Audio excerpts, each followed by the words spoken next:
Ava Patterson moved through the gleaming halls of Ashford & Co., a high-powered law firm in London. At 38, she was often overlooked, a quiet presence in the background, cleaning up after the powerful people who walked these halls. Her grey uniform and soft shoes made no noise, and no one saw her. But Ava didn't mind. She had learned to accept it. What others overlooked, she saw.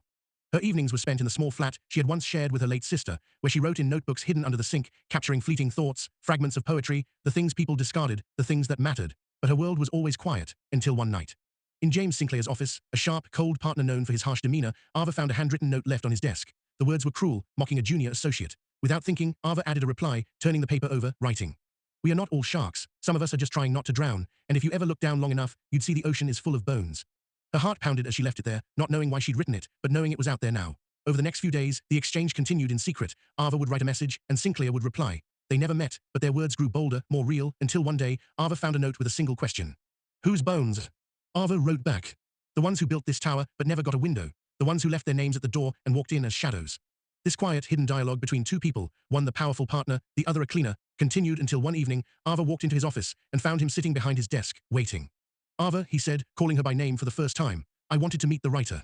James Sinclair didn't ask for Ava's qualifications. He simply saw the value in her honesty. He offered her a position, not as a cleaner, but as a voice for a new project he was launching, one that aimed to center policy around those who cleaned the floors, not just those who walked on them. The project was called Ground Level.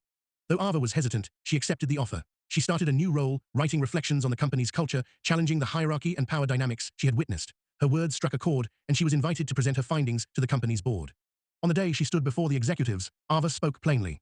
"I may not know your language yet, but I know what it feels like to be treated like furniture. That's the problem I'm here to fix." Her honesty and courage didn't go unnoticed. The board offered her a permanent position, a full salary, and a title she never imagined, internal policy advocate. Ava never forgot her roots. She kept her old cleaner's badge in her wallet and continued to visit the janitorial wing, bringing pastries and offering support to the night crew. One evening, she left a note for Emily, a fellow cleaner, saying, "One day I'll bring you upstairs, not as a cleaner, but as a voice." Months later, Ava had risen not by climbing over others, but by lifting the ones who had always been overlooked. When the company officially launched Ground Level, Ava took the stage and spoke to the audience. "I was the one you passed in the hallway, holding a mop. I was the one who cleaned up after your late meetings, your spilled coffee, your forgotten dinners, and for years, I thought being unseen was part of the job. But it was. It was just how the world forgot to look." The applause that followed was real. Afterward, a young woman approached her, asking if she could sit with her.